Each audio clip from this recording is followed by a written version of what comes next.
Pumanaw si Barbie Zhu sa edad na 48. Bakit maaaring maging nakakamatay ang trangkaso? Kung bago ka pa lang sa channel na ito, huwag kalimutang mag-like, comment, share at subscribe. Huwag din kalimutang pindutin ang notification bell para updated ka sa bago nating upload. Pumanaw si Barbie Zhu sa edad na 48 years old noong February 2, 2025. Bakit maaaring maging nakamamatay ang trangkaso? Nagpaantig sa mga tagahanga kumakailan. Munang lumabas ang balita na pumanaw na si Barbie Zhu sa edad na 48 dahil sa mga komplikasyon ng trangkaso na nagdulot ng pagkabigla sa publiko. Ang sikat na aktres mula sa drama na Meteor Garden ay hindi lamang isang simbolo ng kagandahan at talento, kundi isa rin sa mga minamahal na artista sa Asia. Ngunit bakit nga ba isang tila pangkaraniwang sakit tulad ng trangkaso ay maaaring magresulta sa pagkamatay? Tuklasin natin kung bakit mapanganib ang trangkaso at paano ito maiiwasan upang maprotektahan ang ating kalusugan. Ano nga ba ang trangkaso at bakit ito mapanganib? Ang trangkaso ay isang impeksyon sa daanan ng paghinga dulot ng influenza virus. Karaniwan itong lumalabas tuwing taglamig o panahon ng malamig na klima at mabilis na kumakalat sa pamamagitan ng hangin at direktang pakikisalamuha. Karaniwang sintomas ng trangkaso: mataas na lagnat,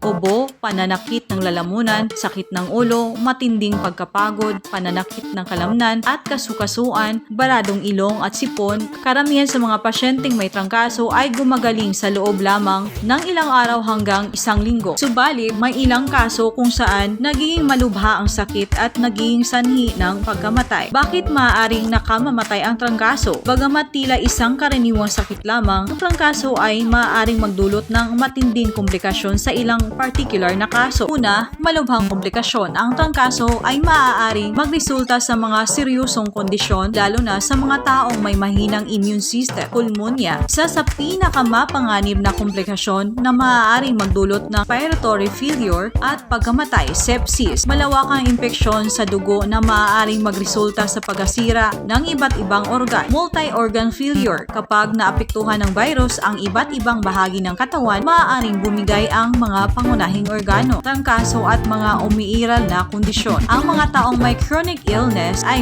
may mataas na tsansa ng malubhang komplikasyon mula sa trangkaso, kabilang ang sakit sa puso, diabetes, chronic lung disease tulad ng hika o COPD, kondisyon na nagpapahina sa mga immune system. Pangatlo, mahinang immune system. Ang trangkaso ay mas mapanganib para sa mga matatanda, 65 pataas, mga bata, lalo na ang mga sanggol. Mga taong may immune deficiency, ito ang posibleng dahilan kung bakit nagkaroon ng matinding komplikasyon si Barbie Zhu na nagresulta sa kanyang biglang pagpanaw. Paano maiiwasan ang trangkaso? Bagaman mapanganib, maaaring iwasan ang trangkaso sa pamamagitan ng mga sumusunod na hakbang. Magpabakuna laban sa trangkaso taon-taon. Ang flu vaccine ay nakakapagpababa ng panganib ng impeksyon at malalang komplikasyon. Lubos na inirekomenda para sa mga senior citizen, bata, buntis, at may sakit na matagal nang iniinda. Pangalawa, ugaliing maghugas ng kamay. Ang virus ng trangkaso ay maaaring kumapit sa mga babaw at mailipat sa pamamagitan ng kamay. Gumamit ng sabon at tubig o hand sanitizer upang maiwasan ang pagkalat ng virus. Magsuot ng face mask sa pampublikong lugar. Ang pagsusuot ng face mask ay makakatulong pang maiwasan ang paglanghap ng virus. Mahalaga ito lalo na sa mga mataong lugar tulad ng ospital, ang publikong sasakyan at mga opisina. Iwasan ang malapitang pakikisalamuha sa may sakit. Huwag makipagkamay o lumapit sa taong may sintomas ng trangkaso. Kung ikaw ay may trangkaso, mag-self-isolate upang hindi makahawa sa iba. Panglima, kumain ng masustansyang pagkain at panatilihing malusog ang katawan. Kumain ng pagkain mayaman sa vitamin C,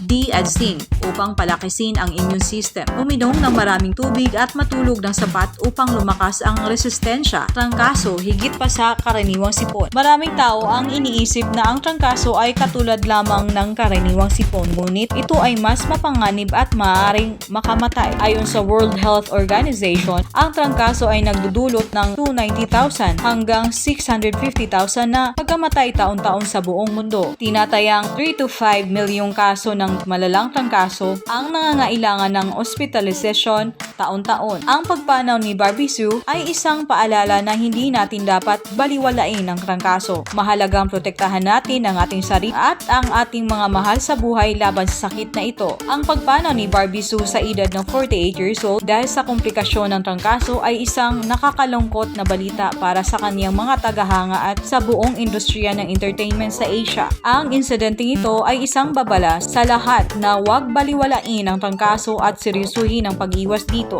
Paalala sa lahat, siguraduhin na magpabakuna laban sa trangkaso, panatilihin ang kalinisan at palakisin ang immune system upang maiwasan ang malubhang komplikasyon. Ano ang iyong saloobin sa pagpanaw ni Barbie Sue? Ibahagi ang iyong opinion sa comment section.